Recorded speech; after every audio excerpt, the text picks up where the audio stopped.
Conviene la opinión de un experto. Vamos a intentar que nos la dé don Daniel Rodríguez Asensio, economista y consultor estratégico de empresas. Muy buenas tardes, Daniel.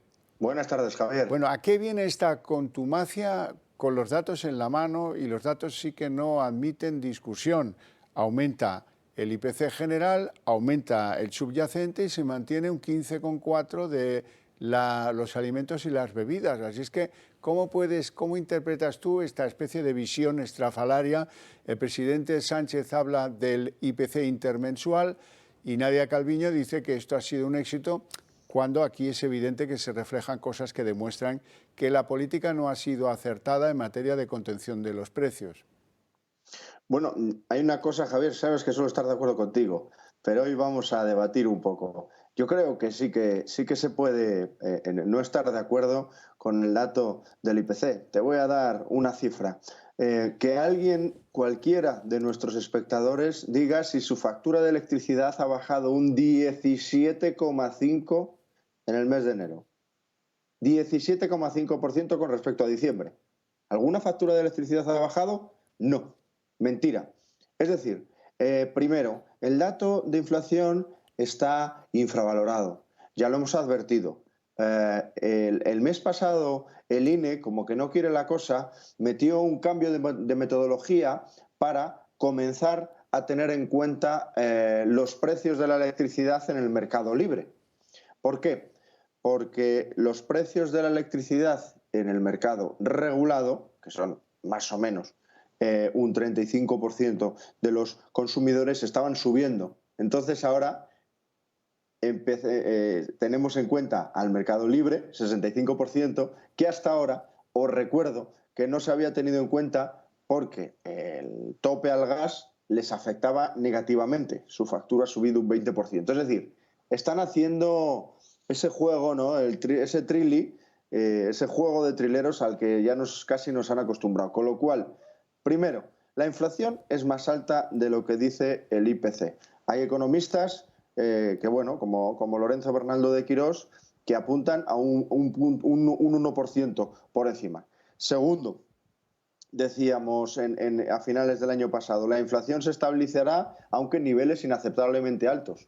Cualquiera que diga que este dato de inflación es bueno, tiene que recordar que el Banco Central Europeo establece un tope de inflación del 2%. Y Sí. tercero, y no menos importante, Javier, la inflación se está desacelerando en España antes que en el resto de Europa por el efecto base, porque como también apareció en España antes que en el resto de Europa por los impuestos, ahora con respecto al año pasado el crecimiento es inferior. Pero si tú engordas 10 kilos un año y 7 kilos al siguiente, no significa que hayas adelgazado. Has engordado 17 kilos en 2 años, amigo. Pero aún así, los datos son absolutamente tozudos. El INE ha revisado una décima al alza. En total, 2 décimas de aumento de los precios generales hasta el 5,9%. La subyacente ha escalado medio punto, 7,5%. Y la alimentación demuestra que la rebaja de IVA de algunos productos básicos muy ridículos, pues resulta que no tienen el efecto esperado. Eso es así. No entiendo cómo Nadia Calviño tiene esa visión de la inflación con los datos en la mano del Instituto Nacional de Estadística. Bueno, es que, insisto, Nadia Calviño y todo el equipo de gobierno está mucho más preocupado en maquillar las cifras que en solucionar los problemas. La bajada del IVA es una bajada testimonial. Si no quitas el IVA a los productos más importantes de la cesta de la compra, no tiene ningún efecto. Claro. Y si además añades un impuesto al plástico y subes las cotizaciones sociales, pues evidentemente los precios van a seguir subiendo. Y hay un efecto importante también en la inflación. Los combustibles están subiendo, no por un incremento desmesurado del petróleo, sino porque, como recuerdas, Javier, el gobierno, tras el subvencionar los combustibles durante muchos meses, quitó la subvención a todo el mundo excepto a los profesionales. Entonces, ¿eso qué implica? Pues que las gasolineras tienen que tener el precio casi sujeto a subvención para no perder margen nunca, ¿no? Con lo cual, pues bueno, al final lo estamos pagando todos, como siempre. Bueno, Yo creo que la política económica no puede ser más equivocada. Siempre he defendido que la inflación en España ha aparecido de una forma más contundente y más rápida que en Europa, porque aquí nos están friendo a impuestos y, por lo tanto, las medidas para maquillar la situación se diluyen cuando nos siguen friendo a impuestos. bueno, y la subyacente, que esa excluye lo energético y los productos frescos. Aún así, escala medio punto en un mes, en el primer mes del año. ¿Esto qué significa, a tu modo de ver? Bueno, la subyacente es una de las tiene los componentes que menos se pueden manipular, ¿vale? Porque tienen menos volatilidad. El hecho de que la subyacente esté por encima del IPC general significa el punto desde donde he empezado, que el IPC general está manipulado. Deberíamos estar dando cifras más altas. Segundo, significa que la inflación está aquí para quedarse. Yo sigo leyendo a los mismos analistas de siempre decir que bueno, que a finales de este año la inflación va a estar en torno al 3%, al 2%, y al año que viene ya va a desaparecer. Y bueno, viendo datos como la inflación subyacente, a mí me resulta, bueno, cuanto menos curioso. Y tercero, y no menos importante, la inflación subyacente recoge todos esos componentes de la cesta de la compra que son de primera necesidad, ¿no? Y eso lo que significa es que la pérdida de poder adquisitivo, que ya sabes que España fue el país que más poder adquisitivo perdió el año pasado de toda la OCDE, es mucho más relevante que lo que la inflación nos está diciendo. La solución que quiere darle este gobierno es citar a los responsables de las grandes cadenas de supermercados. Sí, bueno, lo mismo que la subvención a los combustibles que ya hemos comentado, lo mismo que el tope al gas y un larguísimo etcétera, ¿no? Mira, en Argentina se han fijado precios a 1.400 productos este año.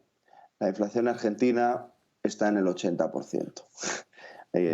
Podemos seguir atacando a los productores, podemos seguir interviniendo y podemos seguir más preocupados de maquillar problemas que de solucionarlo. Mientras sigamos con una política económica equivocada, la inflación va a seguir estando. Yo no digo que se vaya a disparar, porque no es verdad que se vaya a disparar, pero va a permanecer en los niveles en los que está ahora. Lo lógico sería pues que en estos momentos estuvieran pensando en incrementar esa rebaja del IVA a más productos, carne, pescado, conservas, como reiteradamente le ha planteado la oposición, que hoy está desaparecida en el combate. Bueno, lo lógico sería, para empezar, una deflactación del impuesto de la renta, porque eso da automáticamente más renta a los hogares. Bueno, no le da, ¿no? Pero al menos no se la quita. Es más poder adquisitivo. El impuesto sobre la renta, yo creo que en España en este minuto se debería bajar, porque la recaudación está en niveles récord. Sobre el IVA, pues sinceramente, Javier, yo creo que hay margen para bajar prácticamente todos los productos, hacer un IVA temporal del 21 al 16, de los productos que están en el 4 eliminar que estén en el 0, todos, y los del 10 pasar al 4. A lo mejor habría que hacer unos cálculos un poco más elaborados, ¿no? Pero hay margen más que suficiente para reducir el IVA. También, no lo olvides, hay margen para seguir reduciendo impuestos a la electricidad. Es verdad que el IVA de la luz y del gas se ha bajado de forma considerable y esa ha sido la única medida que ha funcionado, por cierto. Pero bueno, la factura de la luz, la factura de los combustibles tiene un 50, un 60% de impuestos. Hay muchos más impuestos que se pueden bajar o incluso eliminar para precisamente inyectar renta disponible y que primero a la gente le afecte menos la inflación y segundo, al empresario no tenga que seguir subiendo impuestos. Y esto es muy fácil. Ahora se está debatiendo, bueno, la subida del salario mínimo se ha puesto en marcha hace poco. Tú imagínate, Javier, que tienes un bar y estás pagando al empresario estás pagando a un empleado el salario mínimo. Si te suben el salario mínimo,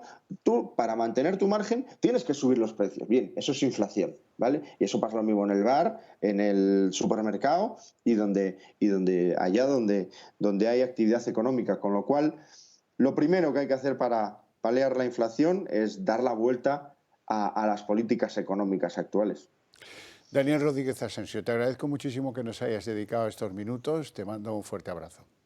Otro para ti, Javier. Estamos en contacto. Hasta ahora.